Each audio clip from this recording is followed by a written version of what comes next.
Work without time, so. But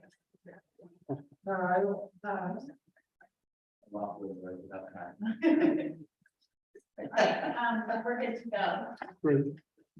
Well, good evening, everyone. We're glad that you're here in Madras. Thanks for coming to my campus. It's really quite nice to have a change of venue as well as having folks come up from Pineville and LaPine area.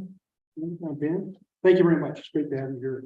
So with that, I'd like to read our CLCC land acknowledgement. CLCC would like to acknowledge that the beautiful land our campuses reside on are the original homelands of the Wasco and the Warm Springs people. They ceded this land to the U.S. government in the Treaty of 1855. The Paiute people were forcibly moved to Warm Springs Reservation starting in 1879. It is important to note that the Klamath Trail ran north through this region to the Great Solaro Falls training grounds, and the Klamath Falls claim it as their home. Descendants of these original people are thriving members of our community today. We acknowledge and thank the original stewards of this land. So with that, I'm going to turn over to roll call. Jen? Yep. Joe Crenwick, Yes. Laura Kraska Cooper. Here. Alan Unger, Here. Erica Scapel, Here. Jim Porter, Here. Aaron Murr. Here. Aaron Foot Morgan, And we see Aaron Morgan. She's here. Lori Chesley. Here. Alicia Moore. Here. Anne Marie Hamlin. Here. Laura Boney. Here. Zach Boone. Yes. Kathleen Houston. See her online. Jeremy Green. Here. Charlotte Andreessen. Here. Kyle Matthews. Here. Paul Taylor. Here. And Jen Tobin. Thank you. Is there any agenda changes by the staff or by the board? Anything else to address? Hearing none. So at this point in time, we'll open to public comment. We certainly anything you need to comment in person and anyone on Zoom. Seeing none. We're on to the consent agenda. I've moved to approve the consent agenda. Second. Motion's been made and seconded. Everyone in favor, please say aye. Aye. All right. Any opposed? It carries. Looking at the information items, we have. Can I make a quick comment? I just want to commend Kyle on good minutes. Thank you. Can actually, there's one small change to the minutes. Yeah. Well, the date of the strategic planning retreat was actually July 7th, not July 9th. I don't know if it matters, but. Scrivener say that. Okay, Thank you. yeah, typo. We'll fix it. Okay. Someone has to take over Bruce's job. Yeah. Thank you very much. So with that, we have the information items of the monthly budget status and new hire reports. Are there any questions or clarifications that we need from staff? Okay. Old business. And this is the fun part because you're at my branch campus. Jeremy Green. You're up Right. with our update here in Madras. Yeah, thank you all for coming out. Super thankful to have the opportunity to host. I think for some of you, it might be the first time we've had you out here. And so we got a lot of things happening in Madras, a lot of exciting things, a lot of ordinary things, which are also exciting, right? We're in September, and so we're getting ready for classes to begin the end of this month. We've got a great set of classes coming this way. Our enrollment numbers are looking strong.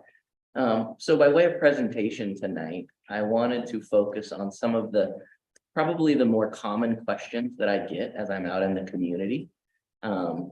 And I think that answering these within the community are helpful for the community folks, but I think it would help you folks to be able to answer some of these types of questions as folks approach you and ask, hey, what's going on out in Madras? So I've sort of focused the presentation on that tonight.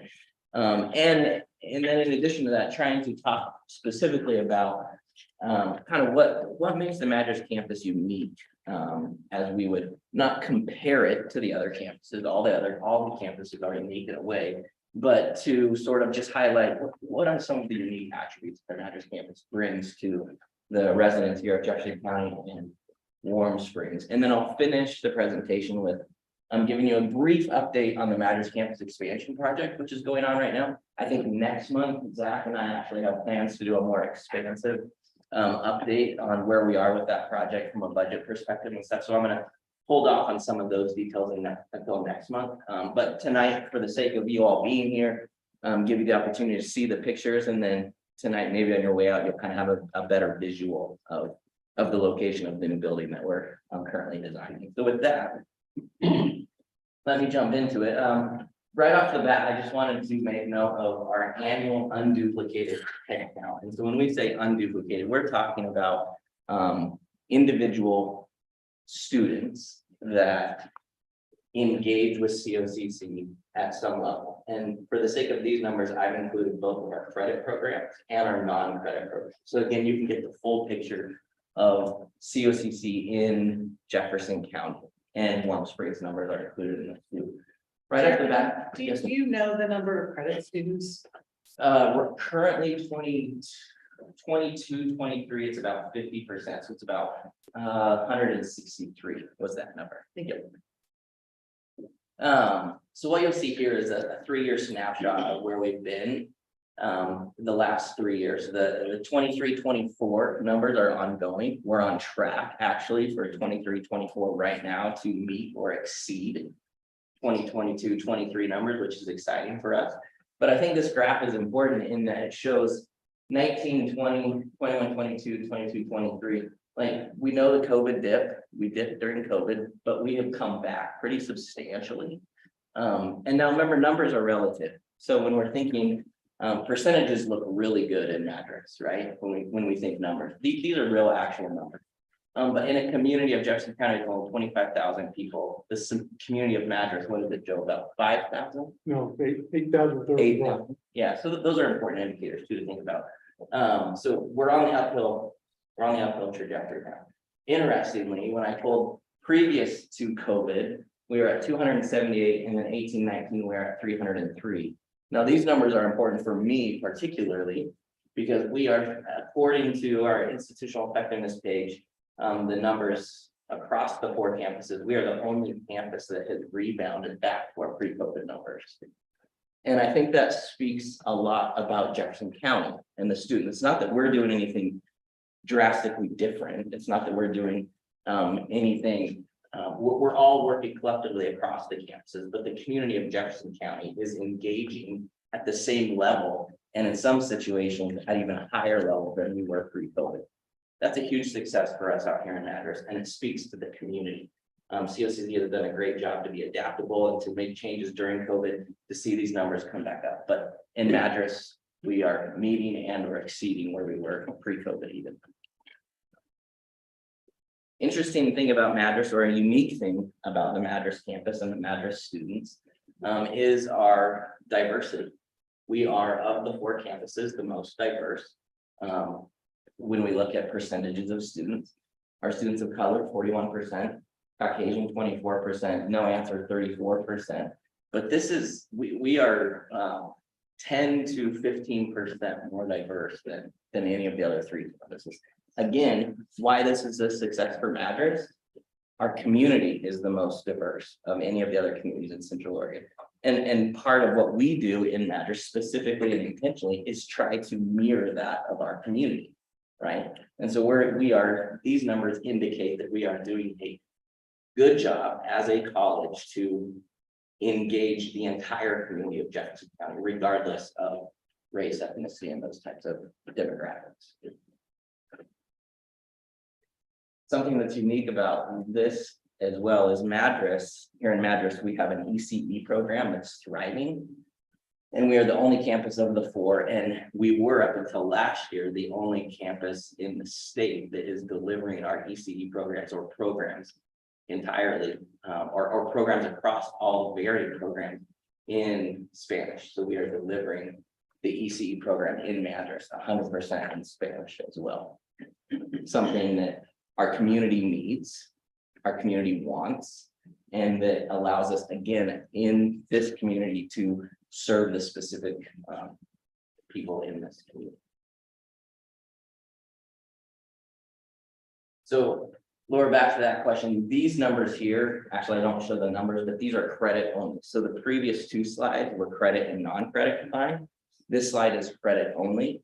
And the reason that I think that this slide is important is you'll see that our transfer numbers are almost exactly equal to our CTE numbers.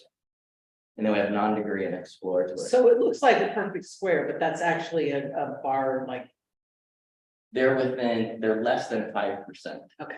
So they're almost exactly equal, transfer students versus CTE.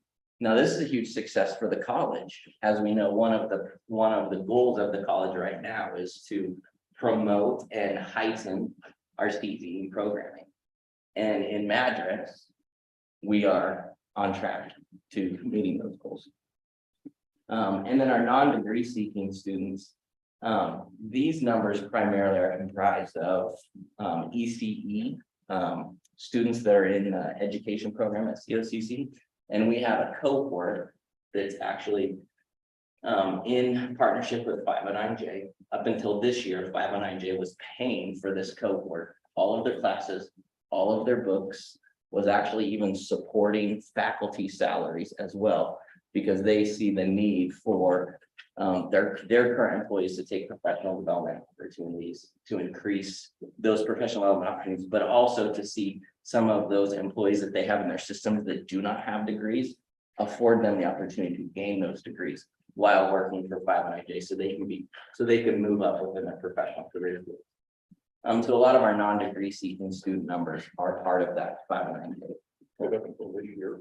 What's that? You said up until this year. Up until this year, 509J paid for it. We will continue to pay for, or I should say, these students will continue to benefit from the tuition support. Only this year it changed that Dr. Amy Howe, who works for COCC, she's in charge of our education program. She received the grant that 509J had previously been receiving. And so she, in partnership with 509J, we've committed to continue to pay for these students to go through the cohort. The funds have just moved to us rather than to 509J. Yep. The other thing that I note here at the bottom is the programs of choice, as you would look at what are the primary programs that students in Jefferson County and Warm Springs are electing to take or are enrolling in or identifying as their degree desires. Number one, health careers. Number two, ECE, and number three, business. Now, when we start to talk about this expansion project, you'll see that number one and number two align perfectly with the expanding project that we're doing and the route that we're taking with that. We chose those programs for a number of reasons, but they are the number one and have been the number one, two most popular programs identified by residents of Jefferson County and Munster.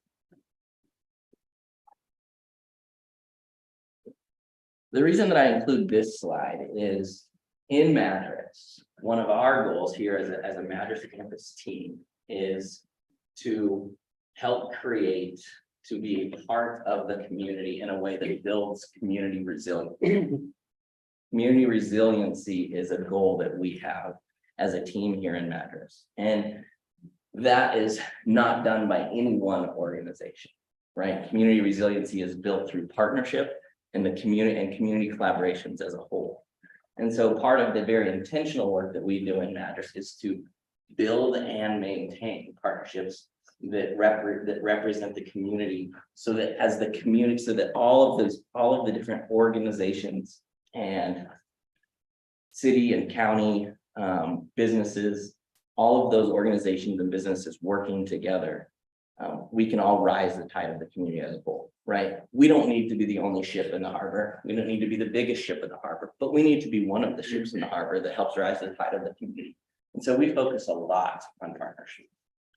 And partnerships are one of the ways that we define success for the Madras campus. Now, Neighbor impact and high desert ESD. I thought Jefferson County was not part of those groups, that it was just Crook to shoot. I don't know, you correct me. no, you're right. Jefferson County does have its own ESD. But High Desert ESD and Jefferson County ESD split the services that are provided within the community. So High Desert ESD do offer services here in Jefferson. Yeah, and they regularly meet together, so monthly. Yep. All the Bloomer and I, all the superintendents, and then High Desert and Jefferson County all meet together regularly. Yep. And the work that we do within the community aligns with the priorities of High Desert ESD's work in Jefferson County. We do work with, on occasion, Jefferson County ESD, but primarily our time is spent with High Desert ESD, which is why they're noted up here specifically. The other thing that's important to note about this slide is. Jeremy, sorry. Yep. Alan also asked about neighbor impact. Oh, neighbor impact. Well, probably a similar, I mean, you Neighbor need their impact. services and they contract out to the county. Just don't have people on the board. We don't have a neighbor, we don't have. Neighbor Impact has representatives from Jefferson County. Yeah. Okay, so they're part of Jefferson yeah. County's part of. Yep, Neighbor Impact. Jefferson yeah. County and. Oh, yeah. Oh, Yeah, good. neighbor impact. It's the three county, they've got equal route to Good. Deschutes County. I'm glad to hear that. I think Yeah. we've had vacancies for a long time. Not right now, No. yeah, you even have some representatives from the tribes. Yeah, Jefferson Green is For a on there. while, it wasn't. Jefferson. That's Green. been a goal of Scott's. I'm biased, obviously, but. Yeah. We have a neighbor impact has a strong community presence, not only here in Madras, but in Warm Springs as well. And a lot of the work that we do, we do in partnership with Neighbor Impact. So much so that Neighbor Impact is actually recently awarded. This hasn't made the press yet, but they have awarded funds coming to the Madras Campus Expansion Project and to TCLC, which is our child care provider for the expansion project. So that's one way we're partnering with them currently, but we cross paths a lot and work with them pretty close. So the other important thing about this side, I think, is that this doesn't highlight just the Madras campus team. This highlights the work of many faculty, staff, and administrators in COCC. Many folks within COCC come from Bend, come from Redmond, and interact with these organizations on a regular basis. This is a highlight of all of COCC working in Jefferson County for the sustainability of the community as a whole, but also for COCC's presence within it. And I could highlight a few of these in Jefferson County 509Js. We do a lot of work with our admissions and recruitment folks down at the local high school.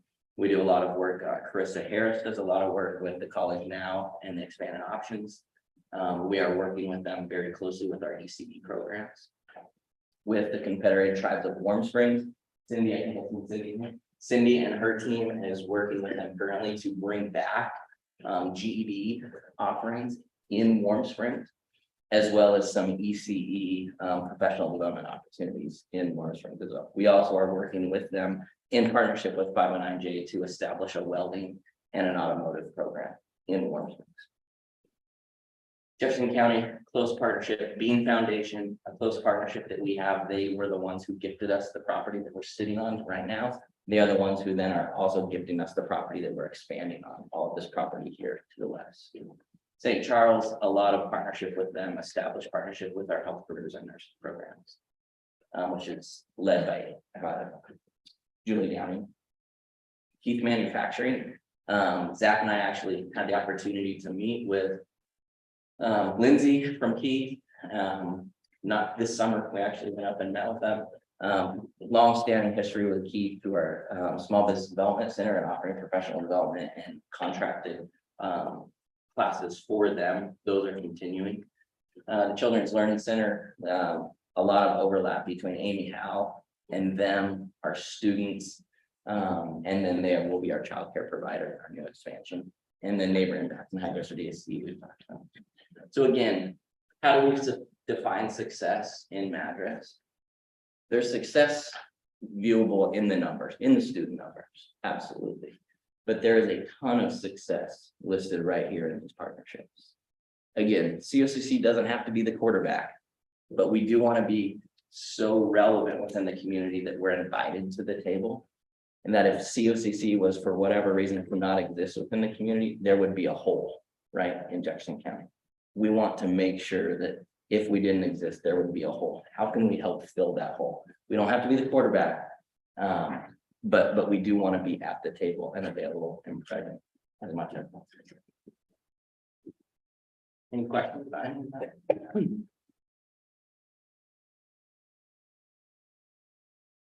We also hosted the governor here this last month. Which was a very neat opportunity that COCC had. And it was a very great opportunity for this campus and this community as well, to have the recognition of Governor Kotek of our expansion project and what will be as part of that. She was very interested in it. She spoke highly of it after hearing about it. She had heard about it previously. That was the impetus for her visit. We had a great time with her, and I think it's safe to say she left very impressed with what she heard and very excited, not only about what it's going to offer Jefferson County, but I think what was most important to me was that she left excited about the collaborative model and the approach that we've taken to get this done. And in her words, not verbatim, but essentially she said, this is a model that all communities across the state need to pick up and run with. If all communities across the state could collaborate and work together to bring these types of things within their communities to help fill the needs of the communities, she said that would be an ideal situation.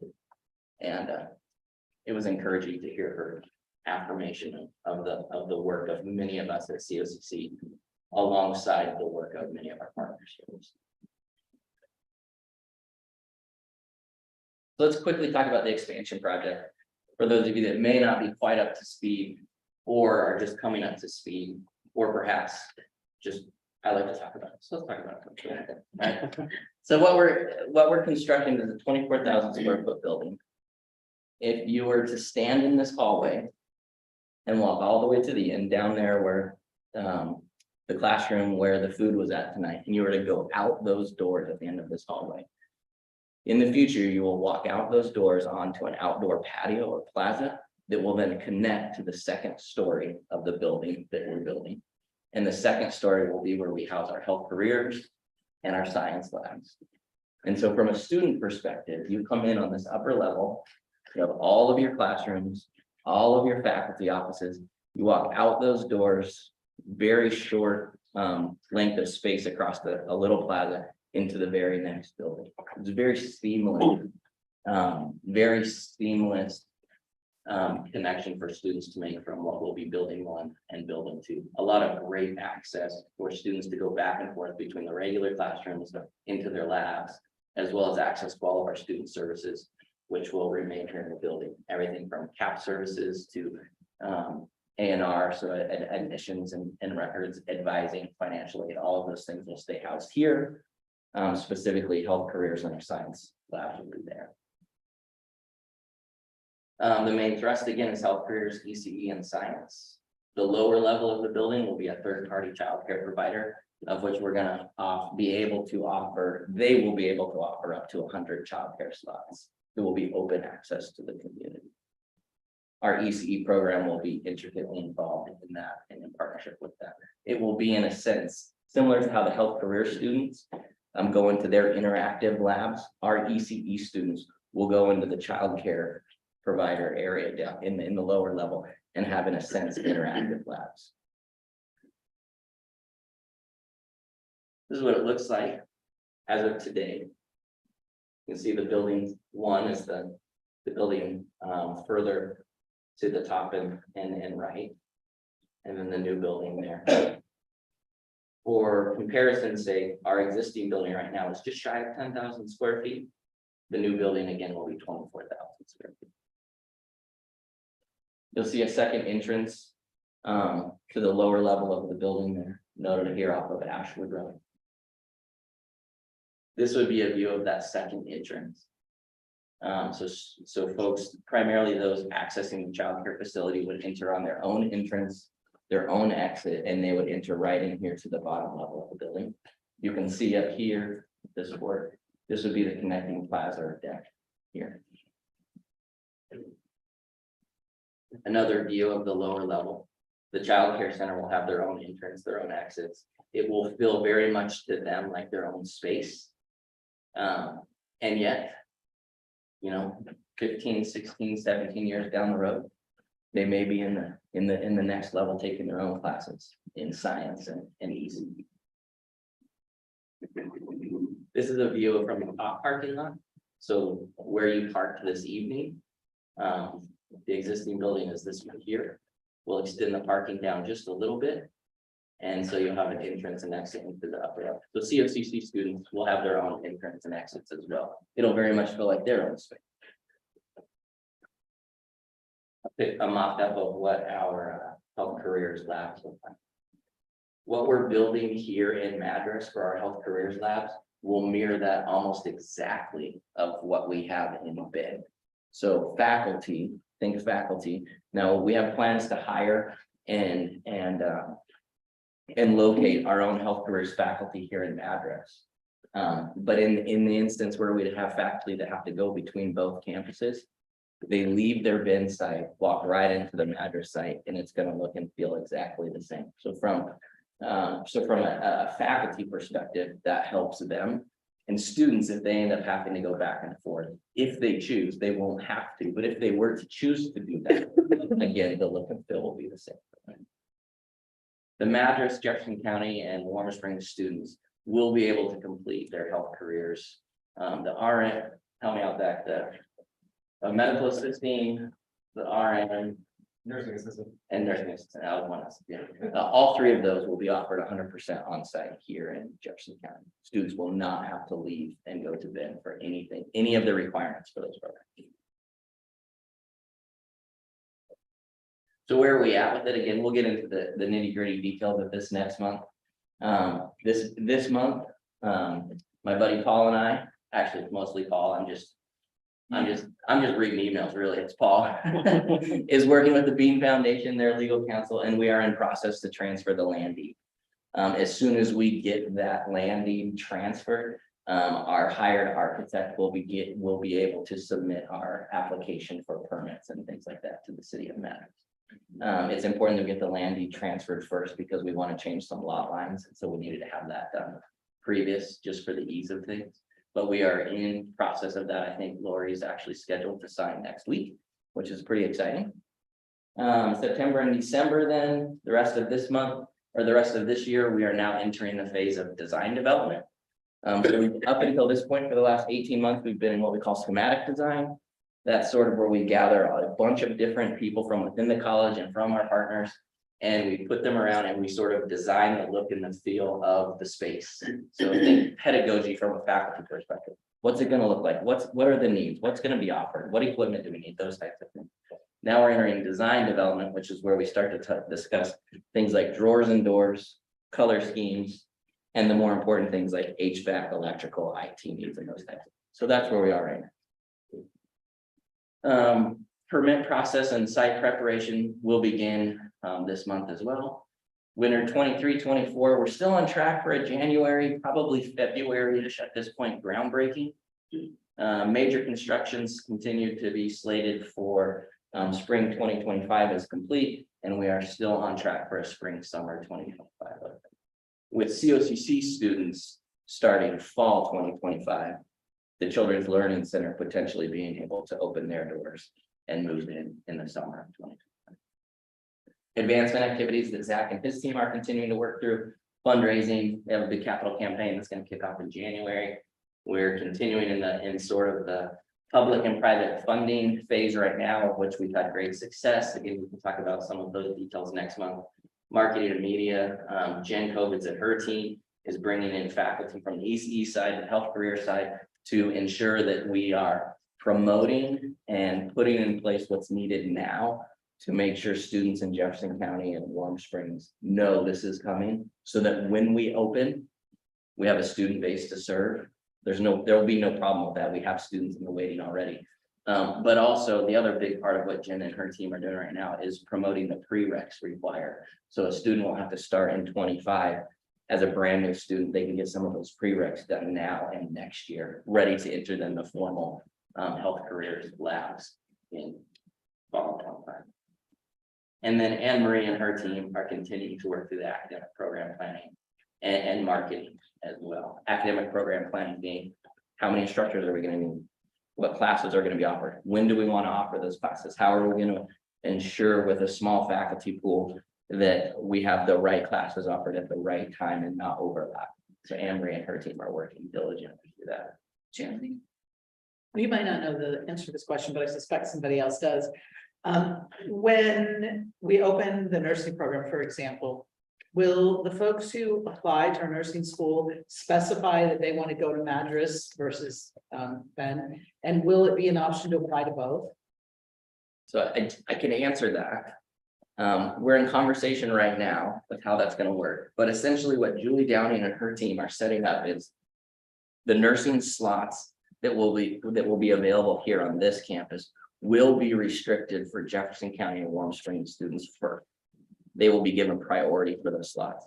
If Jefferson County and Warm Springs students, if there are remaining slots available after Jefferson County and Warm Springs students apply, we will then open those, we'll market those slots to Prineville, Crook County, and North Deschutes County. So we're really trying to keep students on this end of the COCC district in these programs coming here, and then students in sort of that Redmond, south of Redmond, that direction in the district. Going That's what I was getting at, because this is closer than Ben It to is, Kirk County. absolutely. When you say students, you mean residents? Or Yeah, so Okay, students that okay. live in Jefferson Live- County, okay. Warm Springs, students that live in Crook Yeah, County, got it. students that have those addresses. Got it. They will be given preference for these slots. Yeah, but Kirk County's preference will be after Jefferson County. Unclear. Yeah, unclear, because again. You know where I vote. by the way. I know, and I voted there many years. And so I think in our conversation with Julie, the big question is, we're gonna have 16 slots available for each of those respective 3 programs. We know that there's a need and enough students to fill those slots between Crook and Jefferson County. So we're kind of clumping them, but we are looking at preference for Jefferson County first. Zach, any other thoughts on that? You've been in some of those things. Yeah. I think that's what I have for tonight. I would just end by saying again, thank you, not only for being here tonight, but for your continued support of the branch campuses as a whole. These branch campuses are served immensely by these smaller, more rural communities. We are offering opportunity to people in Jefferson County and Warm Springs and Prineville and Crook County that wouldn't otherwise have the opportunity for access to higher education in a face-to-face format if these campuses didn't exist. We know that they don't exist at the full capacity that Ben does. We're okay with that. We want to be community responsive, but that doesn't mean we have to be everything to all people either, right? But it is making a difference. The numbers show it, the partnerships show it, the community affirmation continues to occur. Yeah, you're right. I've been to Brad campuses several times throughout my journey. Yeah. Do we have numbers on how many tribal members or people from reservation were actually serving out of those numbers? Yeah, those numbers were interesting because probably pre-COVID, our tribal numbers were higher than they are today. So of the 45% that you've seen of students of color, only about 16 to 17% were tribal. Whereas it used to be closer to that 25 to 28%. We used to be pre-COVID, we were a third, and a third. So a third Native, a third Latino, and then a third Caucasian with, with other smaller numbers of folks in there, but we were a third, and a third. We're now predominantly 49% Latinx. Our population here in Madras. So when you say percentages, how many people that actually, I forget what the overall, 300 is the overall? 303, yeah, so 19% of that. How do you math? 60, Yeah. What'd you say, Joe? 60. 60, yeah. Do we have ongoing reach, trying to develop more students? Outreach, yep, continual outreach through a lot of different mechanisms. Cindy's been spending a lot of time down in Warm Springs as of late, again, coming out of the pandemic. They're more open, they're they're ready again. Okay. And so we're now invigorating our efforts to meet them. Pre-COVID, we had a lot of work going on down there and our numbers showed that.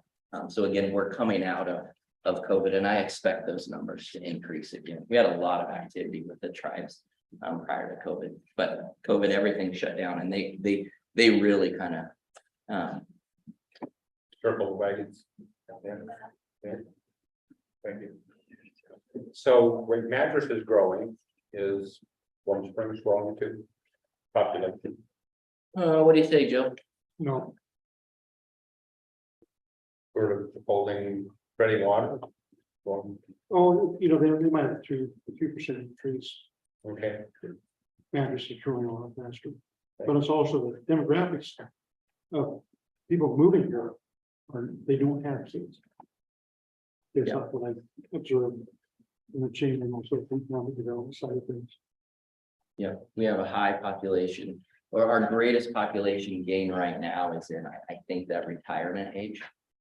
Folks coming from maybe Portland, keeping dual houses, right, residing here with the son, and then going back to Portland when they want to get rained on. Thank you so much. Yeah, great. I just want to say that everything Jeremy said about partnership and teamwork around this complex project is absolutely true. But one of the reasons that this is going so well and that we're able to do this now is that Jeremy is a quarterback on this project and is just doing outstanding work. And I know he's shocked. I know what a quarterback is. He is our quarterback and he's just doing, I'm I impressed. mean, he's the Tom Brady. Oh, no. He's the Tom Brady. No. Pick your quarterback. That is offensive. I thought Tom retired, you know, I mean, he's more like the Justin Herbert, maybe. I went too far by naming names. I know I did. at least you named out a football coach and not a baseball coach. Other football. I could call a lot of things before, but Tom Brady. Well, thank you very much, Jeremy. I appreciate it. Thank you very much.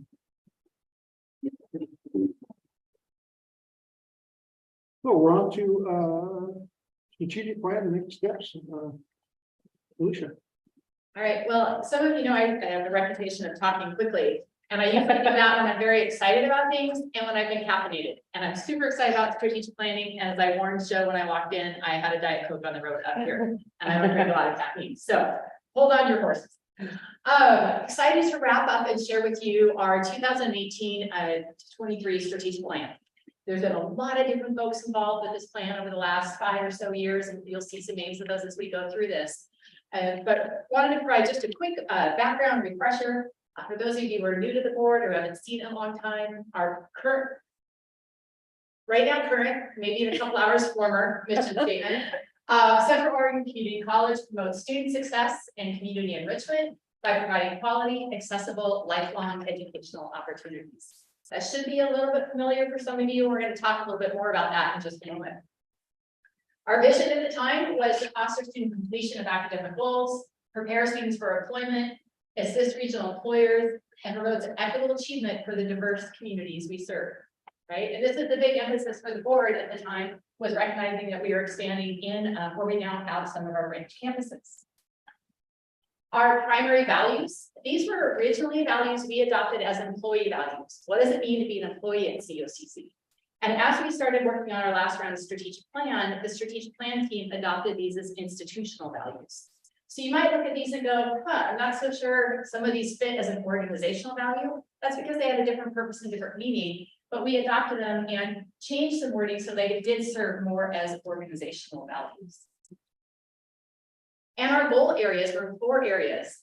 Some people know I usually do a pop quiz, but I won't do that to you here. Student success, student experience, community enrichment, and institutional efficiency.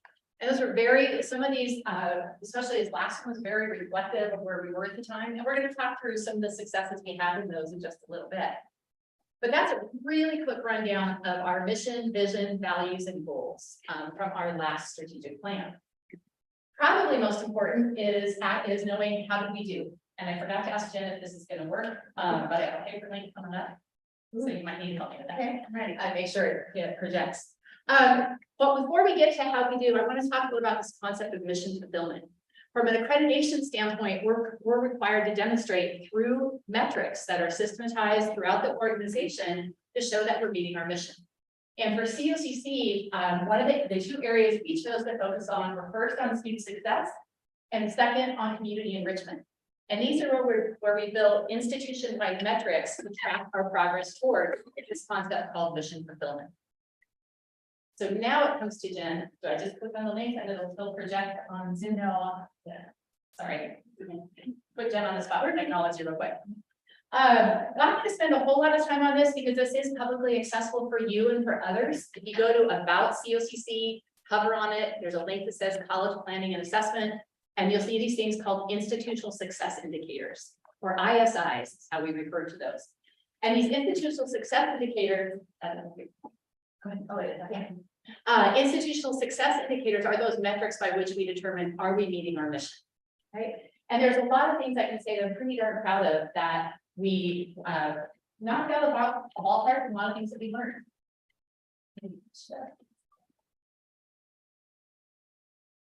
The one thing I will say going into this is this is coming up tonight will be our fourth strategic plan. Our first one, most people didn't know it existed. The second one really existed for the purposes of accreditation, and they told us what we needed to focus on, just like they did for all colleges in the Northwest region. And this is the third one, or the one I call the most real strategic plan. It's the first time we really got our feet wet with stuff that had meaning to us as an institution. So setting metrics was a new experience for us. And some of these, we had to take kind of our best guess at setting the benchmark because we don't have a lot of national comparators as community colleges. Others, we had some data that really told us where we wanted to go. One of the things you'll see is at the top of this is an interactive dashboard. You'll see an overall of where we went on some of our metrics in terms of all of our metrics combined, those around student success and those around community enrichment. You'll see one that says a future indicator. That's solely because we can't measure that until fall classes start. It's a fall to fall retention rate. So here in a couple weeks, we'll update that information. The other piece is, just some things for you to see here. These first 5 or 6 here are under student success. First to second term retention, fall to fall retention. You can see that's the one that we have to wait till students are enrolled this year to get that number. Passing college level math and writing, graduation and transfer rates. Those are pretty standard metrics nationally. However, community colleges have been behind in sharing national based numbers. And what's exciting about this next iteration of our strategic plan is we've entered into agreements with 5 different community colleges across the US that are very similar to us. Similar in size, having branch campuses, types of programs they offer, budgets, that sort of thing. And so we'll be able to have 5 benchmark institutions throughout the United States. So instead of us saying, we think this is the best number to go for, we at least have some peers that we can know we can assess our progress towards. Under community enrichment, the metrics that we measured ourselves against are a lot more complex. Student success was easy. Those are national standards that a lot of schools measure. Community enrichment, we were really hard pressed to find numbers from our other comparator metrics from many institutions. So much so you can see we really didn't get started on measuring ourselves around community enrichment until the 3rd year of this strategic plan. For our upcoming strategic plan, we have a goal of having all of those metrics identified and be able to share with you by early winter term. So not far off, and certainly not 3 years into the process. So just a couple pieces we want to highlight. First, I would say I think COVID threw us for a curveball, as they did those community colleges. And as we did that, you can still see we set some metrics for ourselves around student success areas that were really strong. This last year, a couple areas took a little bit of a dip, but when we dig down at the numbers, it's a comment Jeremy made earlier about numbers versus percentages. To actually hit our benchmark would have been a difference of about 15 to 20 students for each of these areas. So we're not wildly off the mark in that sense. Then a couple other areas within community enrichment. The one I paid a lot of attention to, something in Cindy's areas you heard about in the last board meeting, was around how our high school students are doing. And this is one that was tremendously impacted by COVID. High schools essentially shut their doors. We couldn't get in for recruiting purposes. We couldn't get in for dual credit college now purposes. But we're still making progress and have some benchmarks that we're working towards in those areas. But workplace experiences, these are things like internships, co-op work experiences. This is the first time we ever measured how many of our students engaged in those areas. And we hit our benchmark for sure. And we'll continue to focus on that in our next strategic plan as we look at more of an emphasis on our workforce programs. Any questions on these metrics? We could spend all sorts of time on it, but I don't want to geek out on you too much. So that's the background on how we did numerically. I also want to share with you how we did with some of the initiatives under each of our areas. So student success as one of the goal areas, right? It's also in our mission fulfillment piece. Student success really focused on how do we help students meet their goals, both in terms of transfer, graduation rates, completion rates, and some highlights of some activities and some things we did, which we think we knocked it out of the ballpark on, is shortening the pathway from placement to college level writing and math. And you've heard a lot about that as we redesigned our placement process, all of our developmental education courses, and this speed at which students get through that ed into college level math and writing has just gone through the roof the last couple of years. And they're still passing at rates equal to or better than they did previously. And that's something I think we should be really proud of. Not surprisingly, during COVID, we quickly ramped up and had a technology 1 credit training course for students. And we were able to do that through strategic plan funds that employees could apply for. Alicia, Yeah. I'm sorry to interrupt. Yeah, go for it. I just want to say on the shortened pathway from placement to college level writing math, especially for our new board members, that was extraordinary because one of the things we found out that was a barrier to students finishing is that they would use up their grants on the developmental credits and then they'd run out of funding to finish their degree. And so this was a huge, and I think that Alicia, your team, and really a lot of people in college deserve credit for this because especially I know in our math department, I know more about the math department just because we've had presentations and I've spoken to them. They really got together and kind of said, what are best practices? How can we do this? And they did all sorts of things. They did boot camps. They did basically what Erin talked about in her email today, I think, when she talked about OCCA and talking about having these basically, I don't know how you describe it, but you're taking another class along the same time as you're taking your regular math class so that it's boosting your skills at the same time as you're taking your credit class.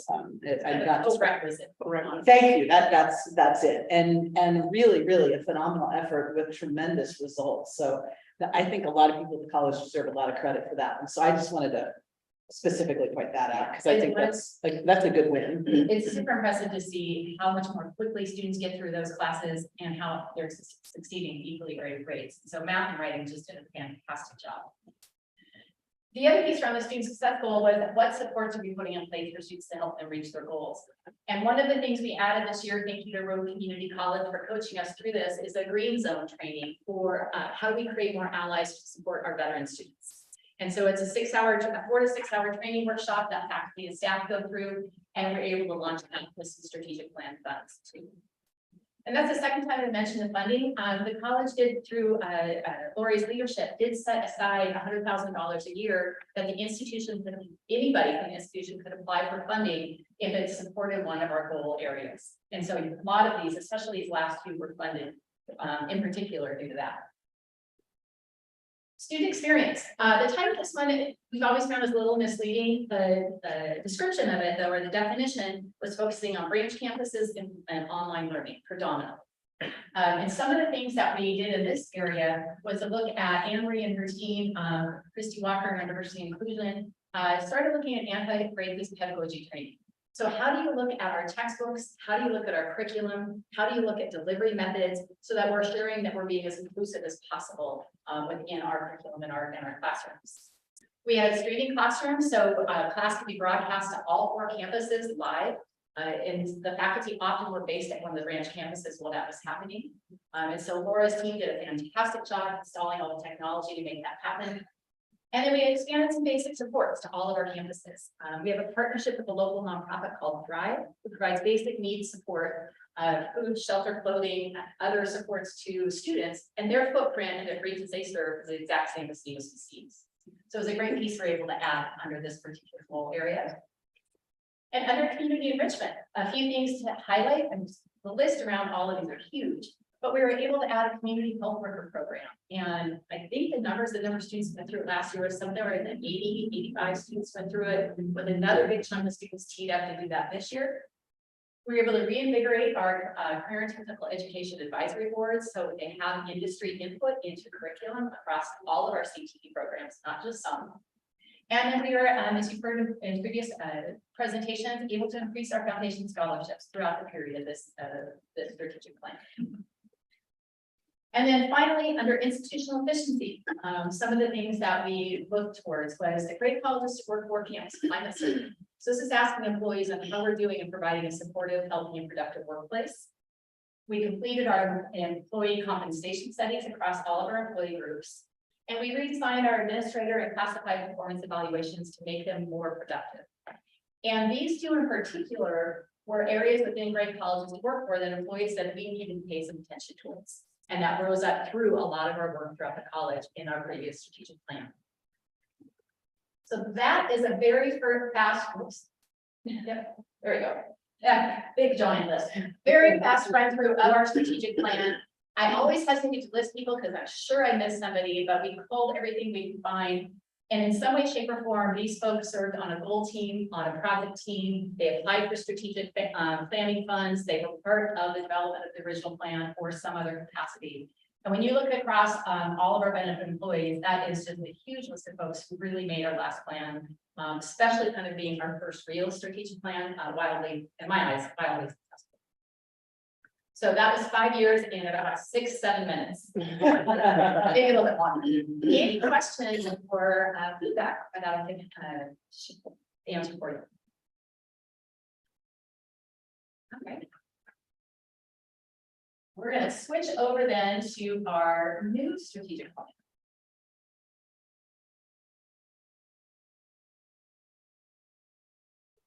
And but Marvin wants to know what was our short and path.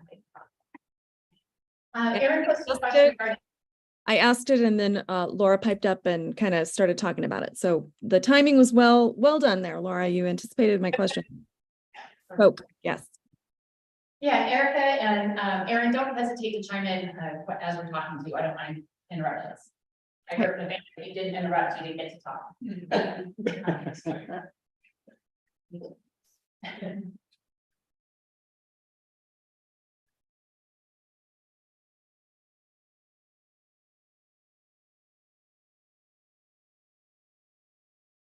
So you heard a little bit about where we've been with our strategic plan. About a year and a half ago, we convened a new process to start developing our next iteration of our strategic plan. And Bryn, who's our director of institutional effectiveness, will always say we're constantly maturing in this process. So I think you'll see some things that are a little bit different in this plan, especially as we share with you in the coming months, things around metrics, our comparator institutions, benchmarks, and things like that. But I want to do Just a quick question. Why was the other one 18 to 23 and this one's 23 to 27 instead of 23 to 28? good question. Yeah, so I am a little math challenged, but not that math challenged. welcome to Mark. Yeah, so our last one was 5 years. How that was set, I wasn't part of the planning team at that piece. Other than it's just a nice round number, right? Or easy. Technically, I know enough about math, it's not a round number, but it's a nice this one, 23 to 27, when we look at some of the action projects that are attached to it, they have about a 4-year lifespan. We also heard great feedback from employees that 5 years into it, things are starting to get kind of stale, get kind of boring, and we needed to refresh sooner. So that's where, thank you, great question. For teeing that up. So just a quick, as I say, walk down memory lane and how we got here. We convened a strategic plan steering team with representatives from throughout the institution, students, faculty, staff, employees, really led this process over the last 18 or so months. With a huge emphasis all the way along this process that we want to hear feedback from people. And this includes community, employees, board members. And to give you an idea a little bit about what that was, you all had an opportunity at 2 different retreats to provide feedback at different stages of the process. We had community forums in this time last year, and we had 5 total community forums. One in each campus, where we have, or one in each location where we have a campus, as well as one online in Zoom. And that was to be able to reach areas in which we, people couldn't attend physically in person, or areas in which we don't have a campus. Many of you as board members contributed to that list, and we invited about, if I remember, about 400 people. Total, we had about 75 to 80 people participate. So great way to do those forums. We did hire an outside agency to facilitate those forums, and Lori was present every single one of those, along with a leadership team member. So that community involvement was a substantial piece of our survey. And employee engagement, our all college kickoff, which is our in-service day every year. We had all of the employees went through a similar breakout session and gave us feedback that way. We left with a stack of paper. I still have it. That's about this big, filled with feedback from the college. We had in winter term, we gave everybody an opportunity to give feedback on how we distilled that down to mission, vision, values, and goals. And then spring term, when we kind of came up with a really close to final draft, we sent out a feedback survey to ask for employee input on that. And it was after that that the board in July, I believe it was, July 9th. Had an opportunity to look at. Sound of dates, I don't do either one of those. And that's the product that you saw at your July 7th board retreat. So feedback, all told, if you add in all the employees, about 300 to 400 employees, 75 to 80 community members, and all of you, with multiple times to take a look at that information. So that leads us to the 23 to 27 strategic plan. And for the first time, the last time we did the strategic plan, we only updated the goals. This time, since it's been a while, we updated the values, our vision, mission, and goals. So from a value standpoint, values are the definition we gave folks when we were talking about this is, here's how we do things, it's how we treat each other, it's how we go about doing our business. It's kind of our moral compass, for lack of a better word, of how we do our work on a daily basis. And through the conversations that we had during the last year or so, we had these values here and landed on empowering the students, engaging our communities, championing diversity, equity, inclusion, and belonging.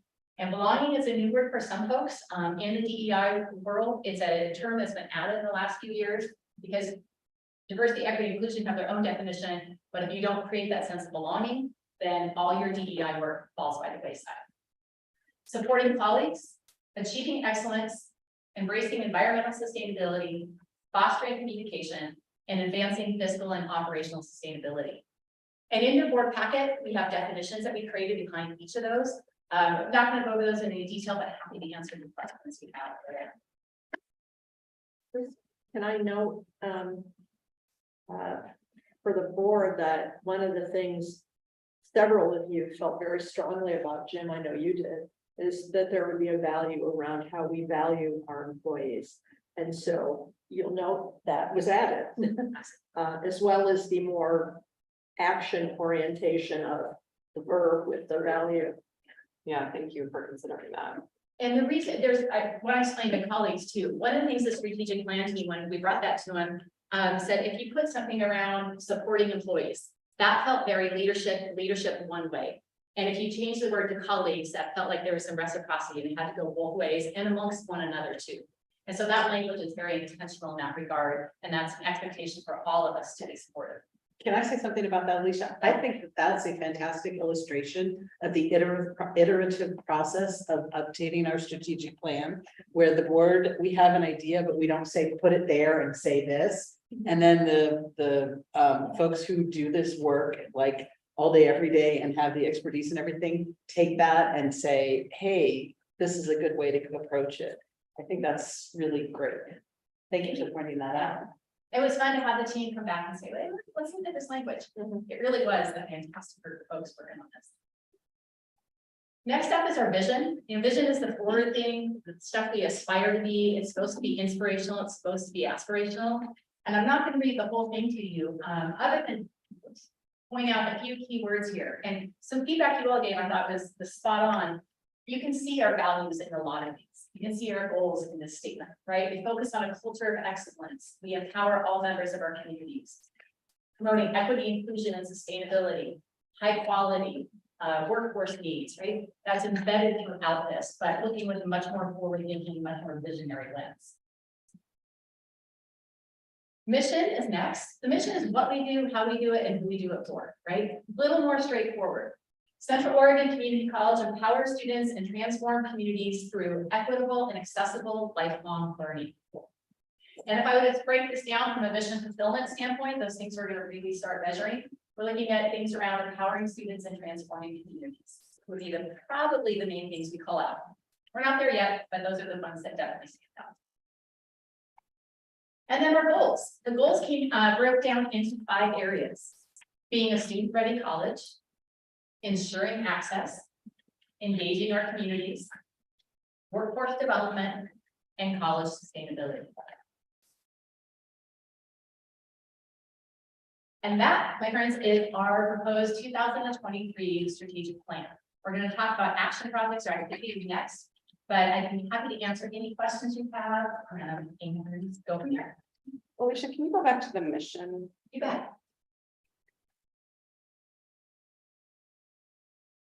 It's slightly different than what's in our packet. I don't know if that's which one's current or if that matters for right now, but the wording is slightly different. We have 1 or 2 words Okay. change in some of these, like one was removing and Like engages versus transforms, high quality versus equity. Yeah, it's just a little bit different.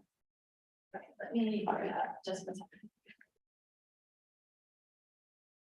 Thank you, Erin.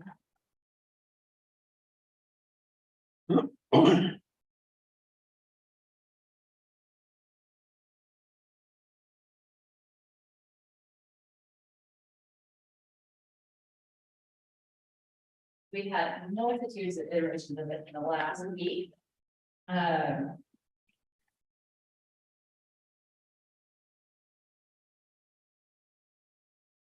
Sorry, the one in your packet is incorrect. This is the old version that we're working with before we had some changes. Great. So thank you for catching that. I'm impressed. This is exactly why I'm glad that you had 18 months in this project. You talked to about 70 to 85 people, but how many staff employees was involved in the survey and the assistance? How many provided feedback? Right, the COCC staff and employees. So in the all college kickoff, last year we had about 250 folks that sat in those breakout sessions. The winter term sessions we had, if I remember right, it was 140, 130. And then in the spring, we had about 90 folks respond to the survey. I should also say, I can't believe people didn't list this. At the very, very beginning, we also did a student survey to anybody who had taken a credit or non-credit class. And there were some oddities with some of the responses. Some folks were able to, what's it called? They were able to, for lack of a better word, hack into the sort, I'm not a technical person, and provide some false responses. By the time we pulled that out, though, we had about 400 students in different programs over non-credit, adult basic skills, community learning, and credit classes also respond. That were currently enrolled, or did you do previous students as well? So credit students was enrolled in the last year, non-credit students was enrolled in the last 2 years. So you're roughly got 600, 700 people involved in this project over the last 18 months. I'm very glad that you do that because it would hurt my head. You'd lose me real quickly. I'm glad to get whatever you funnel together to the board here, because I appreciate everything you do. I'm not Aaron who keeps track of all these little. But I believe that we've done our best with your staff as well as your outreach. And I hope that we can say, this is what we want. And I'm not gonna get into the details, but we'll work it as hard as we can for the next 4 years. Absolutely. Thank you very much. Don't you feel like maybe we won't miss Bruce as much as we thought we would? Bruce, are you watching? So accreditation is real important with our strategic piece. We need to meld together. Talk about how the accreditation, what guides what and how does it work together? So accreditation has I think the short version is accreditation has some basic expectations around an institution's strategic plan. One is an integrated strategic planning, so departments can say they feed up to their division plan, can say they can feed up to the institution's mission or strategic plan. Okay. Then they also ask that you measure how you're meeting your mission. And that's that concept of mission fulfillment we talked about earlier. Those are the two places where they really intersect.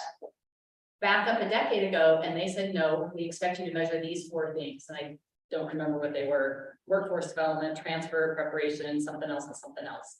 And they were very prescriptive. They since stepped away and said, it's up to institution and its own culture and its own communities they serve to figure out what their mission is. And accreditation will trust but verify that you're actually working and actually being successful towards meeting that mission. Does that help? Yeah. Alicia, can I ask you a quick question about kind of along these lines as well? I know we're months away from figuring out what those specific metrics will be related to the mission and accreditation. But can you talk to us just a little bit more about what the process would be for how we get to determining what those metrics will be? I mean, we've got words in the mission and it seems kind of obvious, engages community. We would set up some metrics around that, but can you tell us what will happen internally and to help you decide what those metrics should be based on this mission? Yeah, you bet. So we will have a strategic plan implementation team whose responsibility will to be work with the different college groups that would have some skin in the game on those metrics, really the ones who have the ability to influence what those metrics are. Along with our institutional efficiency office, we'll work together to say, here's what we recommend as the metrics. We do have a brainstorm list of, a little more refined than brainstorm, but we do have a tentative list of what those metrics could be that the leadership team has looked at. And what we've done is identified who are the primary owners for some of those potential metrics. So for example, on degree or certificate of completion, Anne-Marie and I have been assigned to work with institutional efficiency and a couple other folks to define what that number might be and set our, determine our current, where we are now and where we want to go. And we would do that same thing for whatever other metrics that are on that list. But ultimately, the strategic plan implementation team, trying to think of a different name because that abbreviated stands for, says SPIT. But the strategic plan. You got a very deep and meaningful discussion about this. We did have a deep discussion about that, yeah. The strategic plan implementation team will work here with the institutional efficiency and the senior leadership team leads to help determine what those really are, what is really measurable and where we might want to go with that. We also want to tie that into some of the national databases as much as we can, so we can really work with our comparator institutions to set some national peers or national benchmarks and see how we do against that. The hope is though that we will have that come back to the board for an information item January-ish, fingers crossed. Yeah, actually, I believe we can confirm this. Our board expects our accreditors expect our board to vote on the indicators of mission fulfillment, which we did with the last one, right? So, yeah, so early next year, they'll come here after for your not only information, but sign off or commentary. Yeah, so sorry, I know it's easier, but leave that out. I just thought of another one. So we have 17 community colleges in Oregon and we're independently working on our strategic plan. Is there synergy or whatever between the colleges on strategic plans or how we work together in the future? You know, I guess I would dare say this. You typically don't see wildly different strategic plans amongst community colleges. Because there are certain things we all just do that are part of the mission. And if you don't see students and you don't see community, I'm thinking, what in the world, right? There's something wrong there. So there's a lot of similarity, but this isn't something that the colleges compare notes on, other than maybe we hear somebody had a great idea for an indicator or a project, and we pick those things up, but we don't standardize them across schools. But ours is better. So if we were to do that, work with other colleges and work together, that's a different program, we do it in a different way. Operationally, we do it. Just a for instance, might be those co-requisites or something like that, where there's a statewide initiative around improving certain student success, there's a key effort. Would we be looking to any of those things that are happening at the state level and trying to like bake them into our plan or something like that? Is that what you mean, Ellen? I mean, of course, everything we learn from our colleagues, everything we learn at OCCA, we learn at conferences, et cetera. I mean, that becomes part of what that environmental scan that is part of, it's a little bit unscientific, but that's part of what we use to come up with these things, right?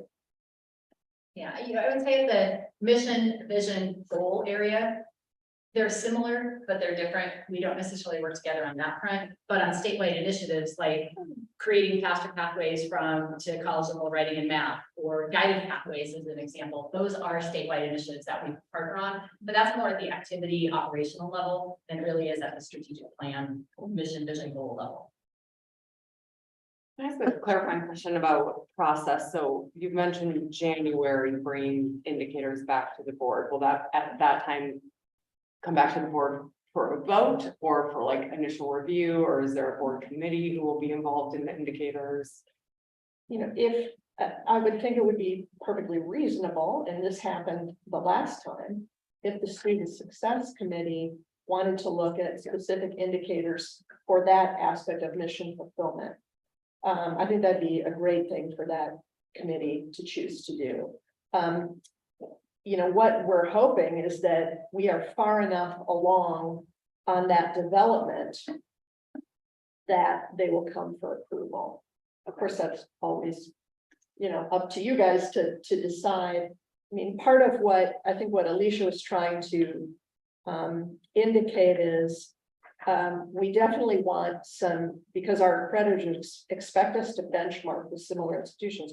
We want things that we know we can benchmark. We want things that we know we can actually get in a reasonable fashion. One of everybody's favorite goals for student success is the student meets his or her predetermined goal. All 12,000 of, and that's just not realistic. Could you track it? Well, yeah, I guess, but that would be kind of a waste of time, right? So we want measurements that we know are available to us and that we could use for improvement. Because part of what you're supposed to do is use that data for improvement.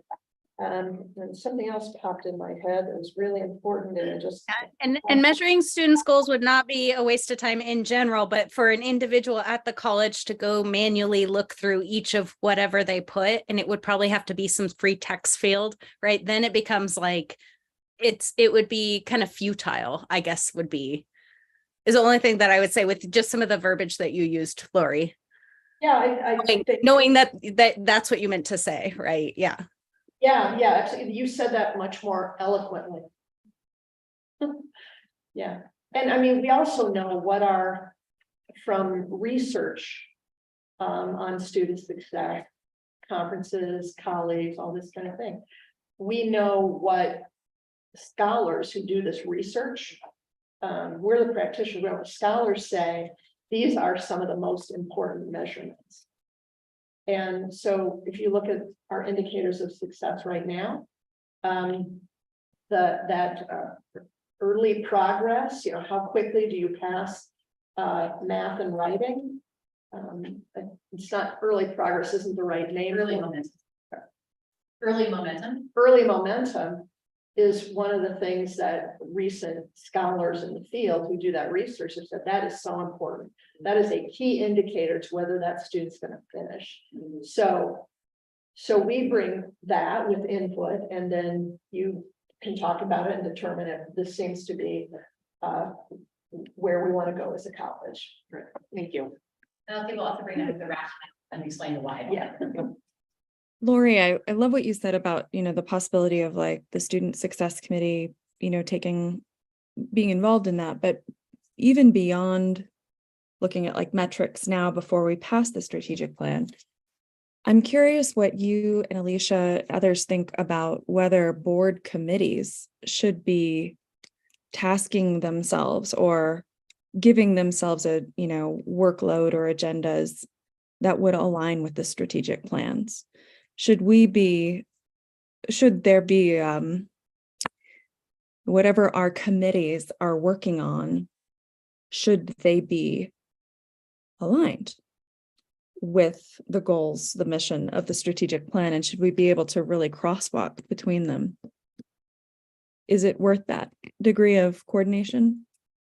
I think if you were to look, at least in my 4 years here, that happens, but I don't think it happens with every committee. And it would probably happen with some committees more than others. And, so student success is an obvious one. There's not a workforce development committee. The board really decides as a group of the whole what committees it wants to have. Right? So the ones we have, I would say, do not all directly apply. They probably all indirectly apply. So I don't know. I mean, I'm not quite sure how to answer your question because the board sets the committees and, creates the charge.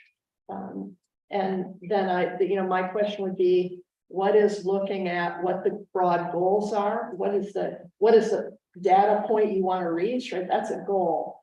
As opposed to thinking about how do we get there, because those are two different things. And I think, my view, and it's the board's to determine, not mine, but my view is the board approves the goals, supports the goals, and the goal posts, if you will, in terms of the data, and then we all kind of at the college figure out what we think is the best way to get there.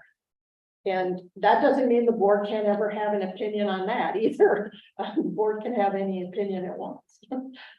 And, we're happy to hear that. I don't know if that answers your question, Erin. It was a philosophical question. It's hard to answer those kinds of questions. So I think that we know that the numbers that the staff's going to come back with to us in January is marks that we don't have any history. We don't know what they are going to be because this is all brand new to us, but also to the other 5 cohorts, colleges that you'll be working with. We need to be able to say, those are the numbers that we believe as a college, as well as what we're looking at with our other 5 colleges that were part of the reviews. These are reasonable. As a board member, I'm not speaking for the board on behalf of the whole board, but I'll feel comfortable with whatever you come back. I'm not going to get into the weeds. It's you guys' job. That's why we're paying you guys to do this stuff. And I really want to be able to say that if the student success committee would like to look at numbers and they want to say, get a little more deeper into it, I encourage you to do it. But to bring it to the board, I have a little bit of concern with that because you're not going to get my interest.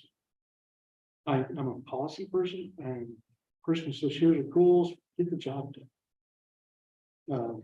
I totally agree with you, Joe, and we don't have the expertise and the knowledge and the experience to be able to identify those things. We can identify sort of, we'd like more of this or less of that, but we don't have the expertise to be able to answer those questions. But I do think that this gets into some of the stuff that we're going to talk about at our retreat.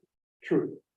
So, sort of because every board, as we change, as we have new board members, we rewrite sort of our policy for board operations and how we relate to the president. So I think, you and I can have our philosophy, but we are going to discuss it as a board to see if we've got a, And then another nice thing about the retreat is that, yes, here's how we operate. As well as our staff can say, you guys are confusing.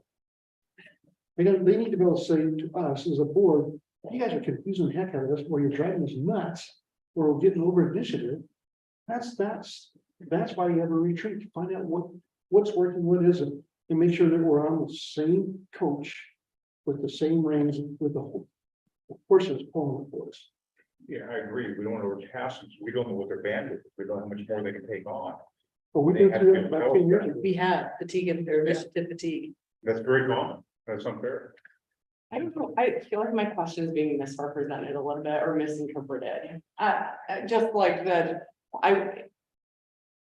I was just curious if there was an opportunity to participate at some level. And I'm not, it wasn't about like taking over or, because I agree with what you're saying, it was genuinely just a question of like how committees might get involved in this process before it comes to the board for vote, so I just felt like I needed to clarify that. So that's why. fair. So, So yeah. I'm glad you're responding to it, because some people go quiet, and we have another problem. Yeah. Yeah. We need that. Yeah. Yeah, So, so, and that feels very reasonable, and I don't, the intention isn't to cross lines or step on toes, but simply have an opportunity to review, offer a little feedback, take it or leave it, before it comes to a vote, but that's what the committees are for. If you want to dive Right. into a little more, go. right, okay, great. You come to a real estate committee, and there's times like, I trust our group. There's sometimes you get in the middle of it. I have no idea sometimes. And we're having to kind of question it, and, you know, people say, well, we gotta think out of the box. Well, sometimes we found another box to think in, and come up with a better solution. So that's what the committees are for, so be open to that, but we need to utilize the expertise that's in front of us. Yeah, I agree with that wholeheartedly. But you just gave me a note that I think we just redid all, this is a little bit of sidetrack, but I think it's valuable. We just redid all of our committees about a year and a half ago. We had the policy review committee go and look at what committees we had and what their charges were. And we completely rewrote that and then brought it to the board, had a sort of an iterative process and rewrote them. And so I think that we see how that goes this year. Again, this is a little off topic, but I just want to make sure that you guys, as new board members, know we're thinking about it. And so I just made a note that I think that ought to be a retreat item next year after we've had a year of how's it going? And now do we think that this committee structure works, or do we need to be realigning committees, whether it's associated with the strategic plan or otherwise? So the only thing I want to clarify in this conversation is, I said, a couple of you said January for metrics, and I said January-ish. It doesn't happen in January. Said early winter term. Early winter to February. Great. Just to clarify, And there's no deadline from an accreditation standpoint. there is not, but we need I mean, it needs to be prompted continuous progress, right? absolutely, and we don't need to wait to year 3. And we won't. And we won't. I'm not the most patient person on that front. Any other questions about the language as presented in your packet? Sorry about that confusion. And if not, there's a motion in your packet. You ready, Joe? I'll entertain a motion. Be it resolved that the Central Oregon Community College Board of Directors hereby approves the Central Oregon Community College value, vision, mission, and goals as presented. Second. Motion's been made and second. Everyone in favor, please say aye. I Any opposed? didn't give us much discussion time, but yeah. We had plenty of that. Well, thank you very much, Alicia. I'm glad you only had one can of Pepsi. Thank you. And I would be remiss to not note Alicia's of the strategic plan steering committee. She and a really great faculty member, Christopher Haslett, he teaches English, of course, led this team, and it was a lot of hard work. And if you think about just how much how many opinions we had in our retreats, right? And then you add the whole campus to that. And sometimes she would just say to me, we need to be done. And she and Christopher really brought it through and did a really nice job. And they didn't go crazy, so I'm happy they'll be back next year. It really was a fantastic group. We had our moments, but it was a fun last 18 months. Okay, we still have Alicia standing and Lori. It's, yeah, and Alicia's gonna jump in here when I screw it up. And I'll kind of talk us through these fairly quickly. These are the action projects or activities. I like action projects that we believe are going to help us meet the 5 goals that you've approved and improve the indicators that we ultimately select. So move the needle to make things better. And so action projects tend to be more than 1 year. They tend to involve more than 1 or 2 units of the college, and they tend to be fairly complex in nature. Each action project is going to have a team that works to implement that. And so they're large projects. Some of them we've actually started already, but they're so important, they still need to be in the plan to elevate them. So guided pathways is one of those that we're working on. And it is, I'm going to summarize it this way, and Alicia and Anne Marie may not like it, but it's a really concerted effort to help students better understand, clarify, and know where they want to go when they start college, when they're reaching all the right benchmarks, and what they want to do afterwards. And it's actually more complicated than that, but let's suffice there. Strategic scheduling. I think this is a project Anne Marie's already and Cindy they've been working on already. And it involves scheduling in a very student-centered, year-long way. So it's taking a year-long look at what the schedule is rather than term by term. That's a pretty tough thing to do for all 4 campuses, so that we're not working against each other in our offerings, and so that we're getting the right sequences at the right times. It's even about getting the right balance of delivery modes. And we're going to talk a little bit more about that, the retreat, because excuse me, Anne Marie's and her team have been running some experiments on how we can improve scheduling at our branch campuses. Pardon me. I'm getting so excited I'm choking. Alicia just gets wound up, and so strategic scheduling.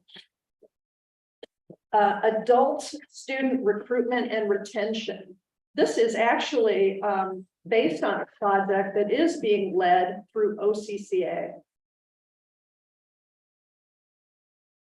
And it's a project called the New America Initiative, which allows colleges to undertake an assessment and develop a plan to especially make sure that it meets the needs of non-traditional adult learners. So it's somebody maybe in their 40s who's coming back to school to upskill. It might be somebody in their late 20s who wants a career change. It's not the standard 18 to 24-year-old standard age student. It's those adult students. Do our processes work for them? Do our policies work for them? Our schedule, our programming? And this is particularly important because what we know is that the pool of high school graduates that are coming out of high schools now in Oregon, it's not getting bigger. It's shrinking. It's shrinking. And if you think about access and where are our new students, they're going to come more from that adult population. And in the new community college funding formula, there's a small part of that that is based on our service to non-traditional adult students. So let's take a look at how we're serving them. Online programs, you know, we've been working on this for a long time, but there's more work to be done yet. We see these programs getting more popular with our students. We know that this is one of the ways we can improve access. And we've got more work to do. I guess that's what I'll say. And I think we still need to package those programs and market them even better than we do now. And that's nobody's fault, except there are lots of things to get to. Madras campus, that's a huge project. Few more years, but the quarterback's on it, so I'm not going to talk much about that. Workforce infrastructure. We've worked over the past few years to kind of focus culture a little bit more on workforce development than we had previously, to develop organizational structure that more clearly supports workforce development. But there's still more to do. And I think we need, it's not that we have no needs assessments, but I think we need some better and more robust credit and non-credit program needs assessment tools. I think we need to look specifically at metrics that track our progress in supporting the workforce needs of the community. And we need to have folks who are responsible for that data and systems that really review it and act on it. And they, of course, get to make some recommendations to the Vice President of Academic Affairs, who oversees that area. MATC restructure. I'm zipping through this. If you want me to go slower or stop, you just let me know. What I do is something on the workforce. Is that 50,000 foot level for the whole of Central Oregon district, the COCC district, or is that customized to what is meaning the county relative to Jeff, relative to Vanderbilt? Well, it's both. It's both, right? Because we have to do some breaking down, because right now manufacturing is done in Redmond. So it's both. That's essentially the short answer. It's all right. I had the same question. I was looking at this. Okay, yeah, and Both and. MATC revitalization. So as you all know, during this past year, we had our capital request of the state legislature changed and renewed for $4 million for funding to renovate and expand our workforce programs in Redmond, particularly manufacturing and apprenticeship. And so is it Jeremy Green hasn't been busy enough? He and Amy Ward and some other folks have been leading a project to, we were able to use some future ready grant dollars to bring in a consultant to look at our manufacturing and advanced technology center as it exists, and say, here are the changes you would need if you wanted to, you would need to do if you want to bring that up to sort of a gold standard, and what are the steps along the way if you just want to improve. We also use some future ready dollars to have an initial architectural plan done of what that renovation could look like and what it might cost. And along with that, it's not just a facilities issue, it's really a curriculum issue. And I think it's a big partnership issue that we need to do even better with Redmond manufacturers, and not just the ones in Redmond, but that's kind of the hub of it, to know what their needs are. Not just credit programs that last 2 years, but non-credit training, short-term trainings, customized trainings.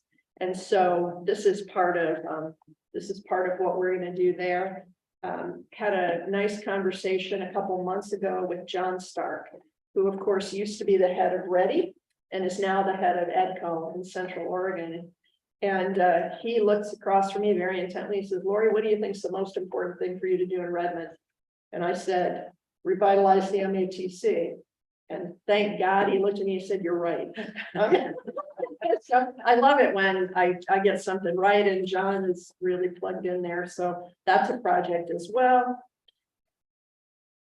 The president's climate commitment, you know, we signed this last year and intend to move forward. This is a multi-year project, got some great people working on it, and Michael Lalonde's bringing some really interesting ideas to the table in this area as well.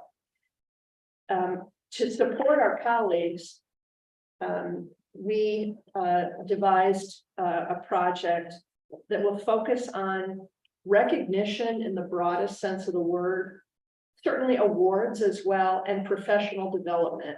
We want to work to give employees pathways, to give them all the training and skills they need, to help them see a path, whether it's at the college or if it's beyond. We don't want to lose anybody, but we want people to meet their goals. We've just done an interesting survey on what people most value in terms of recognition. We can implement some of that as well. There's a lot of stuff to be done here, and we're looking forward to it. I just want to say something again, and I'm sorry, it started to sound like a broken record, but for the benefit of our new members. I think college sustainability, really important to note that there's more than one component of that. I mean, when we looked at and when we adopted that goal, the idea of college sustainability was an environmental element, but also the sustainability of the institution. So you see that in the last slide, which was about environmental sustainability, and this one is more about internal college sustainability. And we actually have a project on that as well, on the sort of physical sustainability. We're also we're hoping that a new Title III grant will fund a unified data source. Some people call it a data warehouse. It is, bear with me, Laura Ball may jump in here because this is going to be bad. You're going to need to make this right, okay? A data warehouse is it's a digital repository from which it is easier for people across the college, not just smart people with computer skills, to access data that they need relative faster and more easily. So it's a means to put data at more people's fingertips in a much quicker way. That wasn't too bad, was it? Great.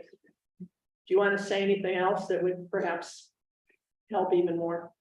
The big concept behind it is you have what's called a unified data analytics solution. That's the big piece. So you put all your disparate, as many as you can, you have to scale up. It's not right away. Data that you use most. Alicia's area is institutional, research, effectiveness. Yeah, anyway, Bryn Pierce and her team, they have kind of driven some of this for the needs that they have. So we have kind of grant out there and send out to the universe that it happens. And the concept, we talked about this in late spring around part of our federal Title III grant we applied for. It's kind of like a data lake. You have multiple streams, right? Multiple systems coming in, and it puts it all into one place for you. Instead of having Laura pulls it from here, and Joe pulls it from there, and Jim pulls it from there, we have one separate repository. What is the tool that sits on top of the repository, and is it self-serve? There are lots. We have not yet landed on a tool because we haven't received the grant yet. So there will be a process where we identify the requirements and the needs, et cetera, and then we would likely go out for a request for proposal of some kind. Okay. And to the extent, correct me if I'm wrong, to the extent we provide a lot of training, and to the extent that the system is more user-friendly, it probably determines how many of the employees are going to be able to access it fairly regularly. Not everyone will. Correct. But folks in decision-making roles should be able to do that. People applying for grants and People, yeah, exactly. Next one, culturally inclusive hiring practices. And this is also a preview. We're going to bring you an update in October on how we're doing on some metrics that we shared with you a year ago about attracting and retaining a diverse population of employees. We started this plan. It's important. We want to elevate it and foreground it. And so there are some midterm, long-term recommendations of how we can get more diverse applicant pools, how we can hire more diverse candidates, and we'll be working on that as well. This is the one Michael Lalonde is really happy about. And I'm glad I mean, in all seriousness, this is overdue. It is upgrading our business operations. And we have a number of outdated processes. And it just is what it is. Nobody's being neglectful. It just, you get busy with other things that seem more important at the time. But we need to move a number of our processes from paper to digital. And we're going to take an inventory of those, set up a priority list and get started. Michael's already on it. He's already got some things lined up for us. And we haven't even formed a team yet. So this is going to be a good thing, I think. And then finally, another Michael Lalonde project, facilities and space planning. We actually do have a facilities master plan, in case you're wondering, and it is not expired yet. But as we look at that, and as we look at what the environment we're working in now is like, I think we need to rethink that. It's time to rethink it. Because we're seeing decreasing students face-to-face. We're seeing not a need for more building in most cases. And we need to think really strategically about how we're using our space. And so I think this is going to be pretty exciting. We had a consultant in a few weeks ago, and I was excited over facilities and space planning. I mean, this guy was great and really has a really sensible view about tackling these big questions piece by piece by piece, looking at the right data to make good decisions. And so we're pretty enthusiastic about that. I think it's just time to take another look. This will also include some additional strategizing around deferred maintenance. So those are the action plans that we've come up with. And I'd be happy to entertain any questions or thoughts. Anything seem to not ring quite right here, or things you want to us to consider and talk about that we haven't? Well, thank you very much. I have a question. Was there a Sorry. comment? Sorry, Joe, did you, is this a good time to ask questions? Sure. Yeah, so,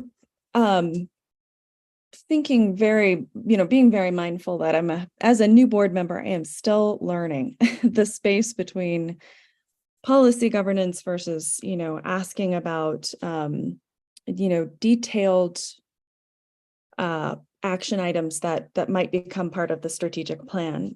So I'm really mindful of this and want to ask for your forgiveness if I'm overstepping, and help me understand the space here. As representing this zone here, that is Southern Deschutes and Northern Klamath County, a very rural district.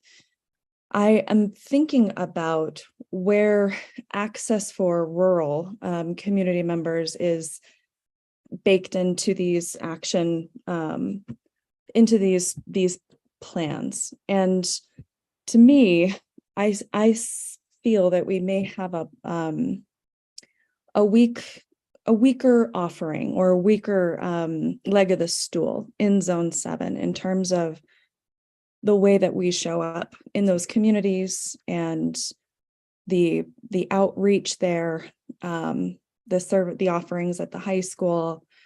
We don't have a physical space in Zone 7, though every other zone does. I'm thinking that we might have a problem with serving the community in this zone in a way that we don't have in the other zones. And I'm really mindful that I'd like to see where in our plan, our strategic plan, we might be addressing that potential problem. And I think I can see it in a couple things. I see it maybe in a goal around access that talks about equitable opportunities. I see it potentially in the opportunity within the facilities and space planning to look at whether we're serving whether we need a facility in Southern Deschutes County or, but I just, Jeremy Green's words really ring in my ears that these branch campuses, are offering opportunity to students that wouldn't otherwise have access to higher education. And I want to be sure that the most rural area of our district, which is Zone 7, is being remembered in these action plans and projects. And I'd love to hear where we think we will be addressing what I think is maybe a weak spot, a blind spot for us within our district right now. Want me to jump in there and start? Yeah.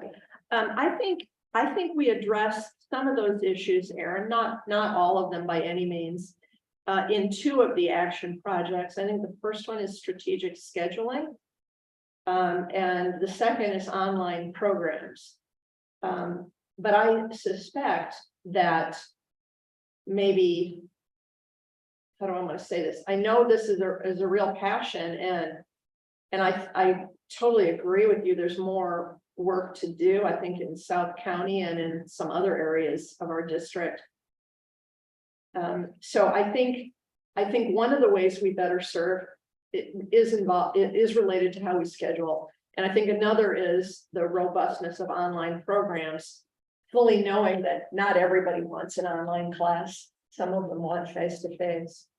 So I know that one of the things that Joe and Laura and I have talked about is a portion of the retreat coming up focused on how are we serving these rural areas? And I know they've charged me with bringing some information about what we have offered historically, what has been successful, what we're currently trying right now. We have a little experiment going with our regional campuses and other areas that I think would be really applicable to South County. What are some of the demographics in each of our areas in terms of high school graduates?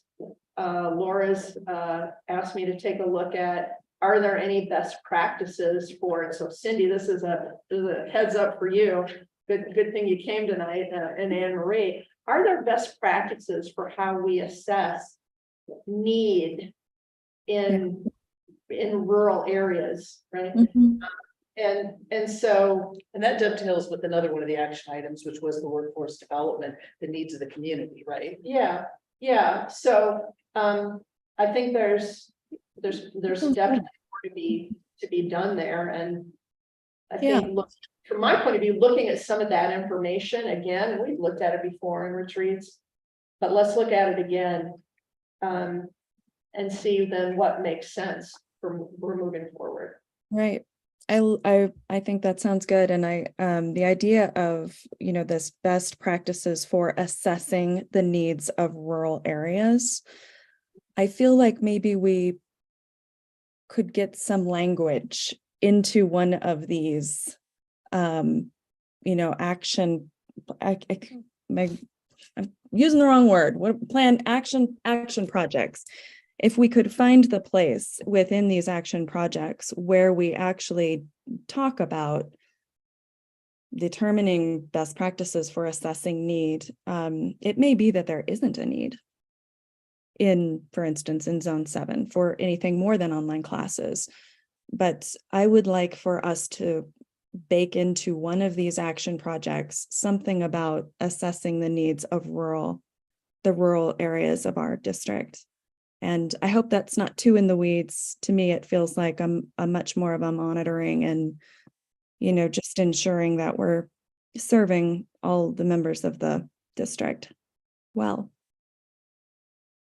I would suggest. I know it's a concern other board members have. Yeah, I think that would be appropriate at I think that this very topic is going to come up if there is a planned part of our retreat. And to the extent that we do have a consensus on it, i.e. a majority of the board, then I think that would be appropriate to be an item for, to recommend or to direct that Lori and staff work on figuring out a way to incorporate an idea like that. But I think probably we needed more in-depth discussion of it, and the retreat does have some time allocated for that. Thank you for hearing me out, guys. Your comments and your comments are very valid. Uh, So probably 25 years ago, Don Reeder was in your shoes up here trying to figure out why we couldn't get anything to happen in Madras. It takes time. And so here we are 30 years down the road. We finally have a campus here, but it also takes the community. You saw all the partnerships that Jeremy presented. It takes time, it takes commitment from the community, and they have to be involved to make sure that are we asking the right questions and are we getting the answers that we need to be able to make a good decision? I can tell you in my tenure here of 40 years, I've been through 3 of those. And they finally grabbed some, actually got down to really getting in the weeds with the customers and our students. And we've struggled here, Jeremy, and you can attest to that. But we finally got in the weeds and talked seriously with the police and the Brightwoods and our counselors down at high school. We've had to get nose to nose, I'm sure. I have never been in those conversations. I know there's been some serious discussions saying, we got to get some solid answers here because we can't continue to put money through all this. And I can still remember when I came here in 1979, we had a office here on the backside of city police or the city public works area. And it was, I wouldn't even go there to put a garage there. And we had our COCC campus office there, and all they did is direct us down to Ben. This is before Revit existed. Revit had the same question, I'm sure, as you are asking, Aaron. So we've got to make sure that we are going in with a partnership or an intent. The first thing we need to do is, do they want and will they want to request a conversation and get serious about it? Sometimes I don't go to Culver and tell them what I can do because they don't want to hear it. I don't think that's the case in the Pine or South area, but you got to be cautious when we start when we do start up this project. And it's a very valid concern, and you're doing your district well. Thank you. Thanks, Joe. Joe, if I might offer just really quick, Aaron, it's that, Vicki Russell has been on the foundation board for 25 plus years and is in Temple Pine, Travel Pine resident. And I think it might be worthwhile for you and I and her to chat about some of the impact the college has had in the district without a physical presence. There have been some initiatives, there's been endeavors, and the number of scholarships and support we provided to folks from South County and Zone 7 over the years, just to show that, again, without a physical structure, there's been a lot of impact and a lot of service to those families and that constituency. And I think she has some great perspective also to add to the conversation and also to move this forward. So I'd offer to do that. That'd be great, Zach. I'd love it. All it takes is a pole, a flag, and then put the thing up high and wave the hell out of it. And that's probably what we have to do. I wouldn't know what the foundation dollars were here in Jefferson County. I know that we've gotten a lot. But as to a dollar figure over the last 10 years. It's a spoke in the wheel, but it is important for those students who are looking to come Right. to pursue the education to have those resources. Any other comments? Thank you. So with that, let's go on to 9B, AGS contract proposal. And I guess it's Charlotte. I don't have met all of you, but I'm Charmaine Reason. I'm the director of contract sometimes, director of risk management, sometimes combination sometimes.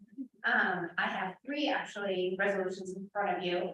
They kind of deal a little bit in each of my areas. The first one is the contract with ABS. We did redo a reopener. We started the negotiations in the spring. They did dribble into the August, and they everybody ratified it and voted on it, and they're ready for the boards to approve the ratification of the insurance and salary reopener agreement. If you go down to the item C, it gives kind of a summary of everything that we ratified and voted on. And if you guys have any questions, I'd be happy to answer any of them. I have one. Insurance, you said it was an insurance opener. Do we treat all our faculty, our staff, everybody with the same insurance Correct. Yes. Good. And we But changed some of the language where it had old outdated language to where if the budget came in at a certain dollar amount, then we had to reopen it and we just struck all that. If everybody gets, it's. Charlotte, I know that in recent history, we've had some challenges in our relationship with the ABS folks. Are we kind of getting past that? I hope so. I felt like it was very collaborative. Good. And that, going into the next, this is only for 1 year, and then we're supposedly going to reopen it for the whole contract. And I think that this 1 year reopener helped us build some relationships and some, openness in conversations to where it'll be better. I was hoping you would say that. Yeah. Thank you. Going back to Alan's question in regards to the insurance. So with our different contracts and agreements, if we looked at every article in each one of those contracts, regardless of what number it is, would that insurance be the same verbiage all the way across the board Correct. from this point on? Correct. Okay. In fact, if you went to all, we have 3 bargaining units, if you went to all 3 of them, the insurance language is now, I'm pretty sure it's 100% exactly the same at all. We really try to have this go around to do thank you. that. Any other questions? Any more questions from our Zoom board members? Okay. I'd entertain a motion. There's two options. Here. I'll read it now. Oh, I can't leave it to you. So the options is to. Right here. Yeah, I just go with the Read it, recommendation. read the recommendation, sorry. Okay. Be it resolved that the Board of Directors of Central Oregon Community College hereby approves the 2023-2024 collective bargaining 1 year reopener for salaries and insurance between COCC and the Adult Basic Skills Instructors, Oregon School Employees Association, Chapter 700 as negotiated. Second. Motion's been made and seconded. Any further discussion? Alan? Thank you, Joe. Everyone in favor, please say aye. Aye. Any opposed? Motion passed. Thank you. Okay, changes to the rule of procurement. So I'm back. Which we can recall, I came forward in March and she asked for everything to be changed. And then in April, I back this one little one because it hadn't passed the Senate bill yet. Well, yay, it's been passed. So I'm back again, asking if we could change our goods and services threshold for direct awarding. So for those of you that know procurement like I do and live and breathe it, there is a dollar amount. If any purchase is underneath that dollar amount, you can just directly award it. And then there's another threshold between that dollar amount and another one where you have to get 3 quotes, and then another one for where you have to actually formally go out for bid. So this one is for goods and services, which is the current threshold is $10,000, which is extremely low given our current environment. And the Senate bill, State of Oregon agreed with all of us and changed it, and graciously changed it to $25,000, which still is pretty low if you ask me, but it's better than 10. And so I'm asking if you guys would approve us changing that threshold to be in accordance with the community college rules of procurement and in line with the ORS release. And point of fact, that hadn't been amended since 2013. It's been a long time. Yes. Is there a motion? Jim, Alan, what do you want to do?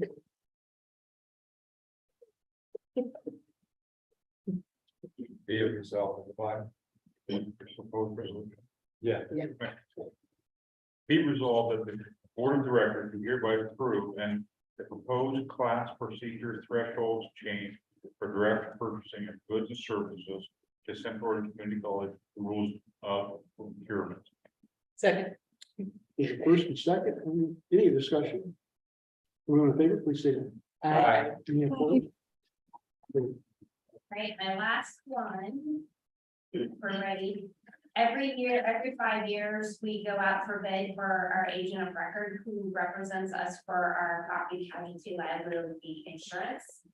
And we've actually never come to the board with this because their fees typically run about $10,000, $15,000 a year, right? So that doesn't get to the $100,000 threshold. But this year it did, it is about $2,700 a year. And therefore our 5-year mark is over the $100,000 threshold. So I'm coming to you to let you know, we did go out for bid. Josh Boston, Kathleen Knudsen, myself were on the evaluation team. We actually changed our agent of record from Kane West to Brown and Brown. And it was approved, voted unanimously for that, and therefore I'm asking you to approve that we award our agent of record to Brown and Brown for the next 3 years with 2 options to renew. PACE requires us, which is the pool that we are insured in, we have to have an agent of record in order to get our insurance. And who is Brown? Brown and Brown is it's an insurance agent that actually ironically is also the PACE Board's insurance. So they are very reputable. They're throughout the state of Oregon. They have an office here in Bend, or in Bend, not here, but in Bend. And they have been in business for a very, very, very long time. Yeah. Great. Yeah, they became highly recommended. They actually are the agents of record for a number of community colleges as well as some universities.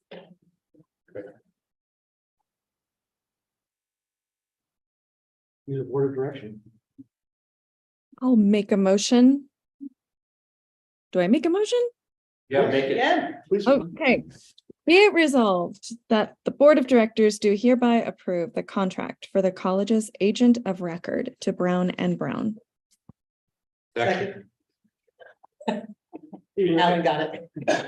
We got a motion, and a stereo second. Everyone in favor, please say aye. Aye. Any opposed? And Joe, I failed to bring the ABS letter that you need to find, but in the contract, so I'll. Okay. Or forge my signature, just the K with 9 little bumps in the field. Okay. On to board directors operations. Let's go ahead and start with our Zoom board members. Aaron, please. Sure. Had the opportunity to go to the OCCA conference on Saturday, the board training.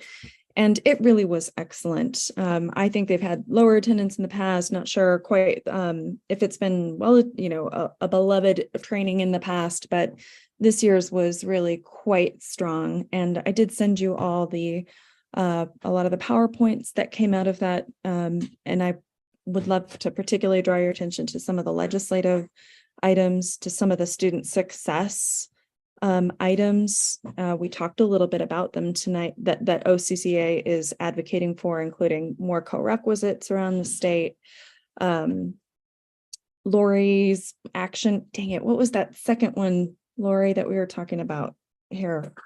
At any rate, there were many kind of strong initiatives that OCCA is pushing around the state.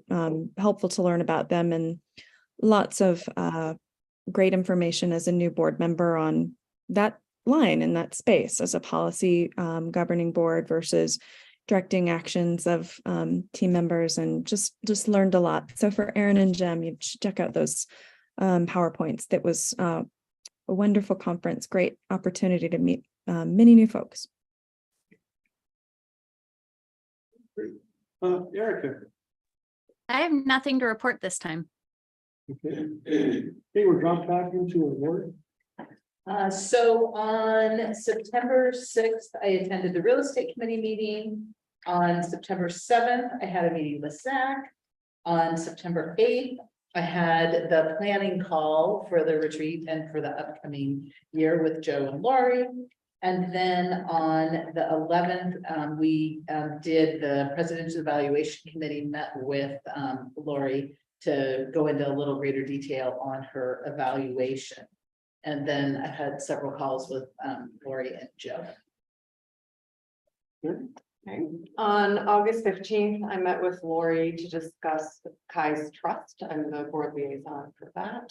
You really are now, Bruce. Well, I am Bruce. I am Bruce, yes. So I'll work with Lori and Zach on that in the spring. I met with Zach on August 22nd regarding my role as COCC Foundation liaison. And then I attended a small gathering with Senator Berkeley when he was in town, just to kind of hear, it was a small community gathering to hear what he was up to.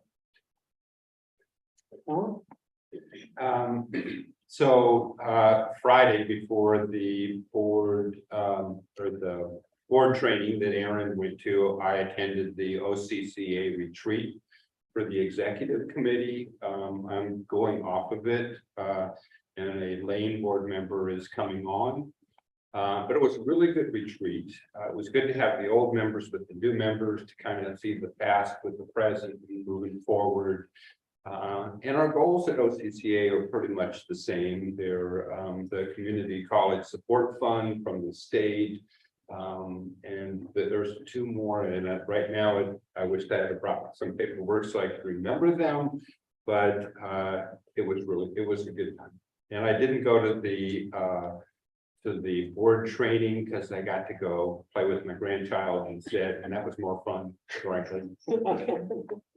Sure was. Jim. I also did the real estate committee meeting. That is it. Likewise, I had the September 6th Real Estate Committee, as well as a retreat conversation with Laura and the president on the 8th, and met with the governor Kotek here at the campus. Hey, president's report. Okay. Wanted to share some good news today. We are up and enrolled for the first time since the recession, so that'd be about Alicia, 2011-ish, yeah. What's the percentage now? And we still have a little more time, right? We may yet still have. Yeah, and that enrollment will be settling down over the next several weeks, actually. Settling down or up, whatever way. But I think we feel pretty confident we're gonna end up. Yes. Because right now in full-time equivalent students, we are up 13%. And in headcount, we're up 7%. And that includes both credit and non-credit students. And did a little straw poll at the event Aaron and I were at, and the other community colleges are as well. So one of the things that we do after the dust settles a little bit on enrollment is Alicia and her shop, they do kind of a deep dive to analyze what we can learn. And that comes back here for you folks in November. But I think we're all feeling every new student category shows an increase. Continuing student enrollment is also up. Dually enrolled students with OSU Cascades is up. What does it say here? We've still got 180 students scheduled for another advising session this week and another big one next week. And so that's pretty exciting. You know, I asked all the other presidents, what are you going to say to your boards about why enrollment is up? And and you know, we're all just like, I don't know, COVID's really finally over, and I don't think that's really it. That doesn't work for me, but that's all I got right now because we haven't really looked too closely, and I guess I shouldn't really worry because hey, it's a good thing. And I kept looking at it and looking at it over the weeks and the weeks. I'm like, no, it's going to go down. I'm not going to say anything. Not going to put it in my board update. It's going to go down. And then finally, well, I decided I needed to talk about it. So, I mean, needless to say, we're thrilled. And how's the residents all doing, Alicia? Yeah, we're right about 94-95% right now, which is about where we were, minus like one student, I think, where we were last year. still debating, we should roll something offline as an isolation speak, but we'll cross that bridge when we have to make that final decision. It's been a while, Alicia, since we've had an update on the residence hall. Would it be possible for us to get that in a couple months, maybe? Just, and by that, I'm thinking of a little bit of the historical stuff and then a little bit about how we budget for it and how it, because it's a separate, right, it's a separate item, but it's not, right? And because we've got this separate financing on it and that sort of stuff, and sort of the historical trends on occupancy, I think are really great now at this point. So that might be a valuable update for board. Absolutely. Happy to do Yeah, that. that was a little bit of angst on the board on that project, and there was a lot of Pepto-Bismol being drank. I lost some sleep over that. I don't know about you. Don't get Alicia started. Alicia and Ron, I think I'm both, Traumatized. you can't see it, but I think they both probably got a little gray hair, and I certainly did. Alicia, will you also share back once you analyze, and identify some of the indicators for the increased enrollment, will you share that back with us? Oh, yeah. Yeah, okay, great. Yeah, Okay. so typically we do November is kind of a credit student profile to say, Perfect. here's the makeup of our student body, here's Okay. enrollment trends.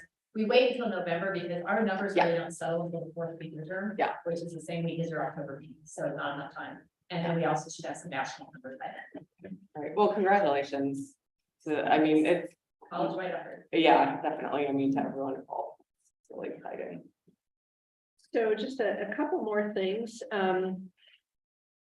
OCC, one of the great things they do is at the end of any legislative session, they send us a nice handout of all of the laws that have been enacted that are important to us. And there are actually two that will impact the board. And the first one is that there is now another reason that the board can choose to go into executive session, in addition to all the existing ones. And that is when we are discussing any campus security issue or cybersecurity issue. You can go into, I think the reasons are obvious. You don't need to have those conversations in the public eye. So two new reasons. The other refers to public meetings law. And effective next January 1st, the Oregon Government Ethics Commission is going to require all board members periodically to have training in public meetings law. And in particular, they've made a couple changes to to how it applies. So public meetings law does not apply to communications between board members that are factual or educational and convey no deliberation or decision-making at all. They're not related to any matter that might come before the board. They're non-substantive, such as scheduling, things like this. So those are all fine. But the changes are that they're defining convening a little bit differently. It means gathering in a physical location, using electronic video or telephone technology, using serial electronic written communication amongst participants, or using an intermediary to communicate amongst participants. And deliberation means it's discussion or communication that's part of a decision-making process. It also gives the OGEC authority to investigate complaints about potential violations of public meeting law. So in order to clarify these changes, which are not clear to me from what I've received, but I'm sure will be made clear, OGEC will be offering training starting in the next year, or they will be delegating, giving permission to other entities to offer the same training. One of those entities could be OCCA. So I'm unclear on the requirement to get training. Like, will they just randomly one day tell us, hey, all you board members have to get them? And then is it a board training or is it every individual board member must get the training? It Or doesn't do we not? say, Okay, that's. because I don't believe they've probably created the training yet. Okay, That would be my guess. okay. Thank you. Hopefully it'd be like getting your voter's license. You go online, look at a class, see the slide. Or liquor service license Yeah. or something like that. Oh, and just one other thing, just as we were sitting here this evening, I got a fabulous announcement. Do you know that Jen Kovitz has been named by the Cascade Business News? Don't give me a dirty look. By the Cascade Business News as one of the accomplished leaders under 40 in our region. Yeah, give us like a it. report on what's that mean? Fantastic. It's very cool. Thank you. That's my report. So, look at the dates, self-explanatory. We do have, a remote, Zoom meeting for our October meeting. It coincides with the ACCT conference that some of our board members are going to, along with the president. So that'll be definitely a Zoom meeting. Fall retreat, Friday, October 27th. Have we, Kyle, have we gotten dialed in for the Saturday morning? Is that still an option? I haven't heard from 3 folks, so I was gonna nab them. If you're available, I mean, I just happened to, like, if you're available Saturday morning, the 28th, which is the Saturday after our retreat on the 27th, it'd be good to know. And if you need to check, you can zap me an email. I've only not heard from a few. So. I can make it work. I know I haven't replied yet. I have stuff, so. Yeah, I can too. I didn't reply either. Okay. Oh my word. We're gonna do it. All right, great. In the past, we have had a 2-day and a half retreat. Usually Saturday has always been with the president. In most cases, but we haven't figured out that the agenda for both Friday and Saturday, if that's, if everyone's available.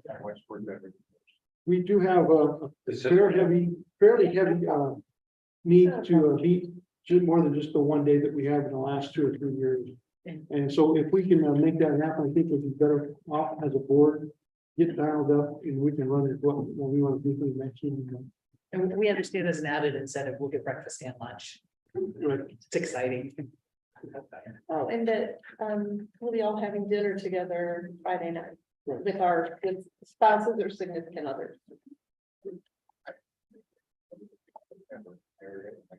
Okay, any other items to come to the board that we need to address this evening? Well, on behalf of Jeremy and myself, we're glad you're here to come up and see our campus. We're glad you came up here. Please travel home safely and get home safely. Take care. Good night. Thank you all. Wait, see you.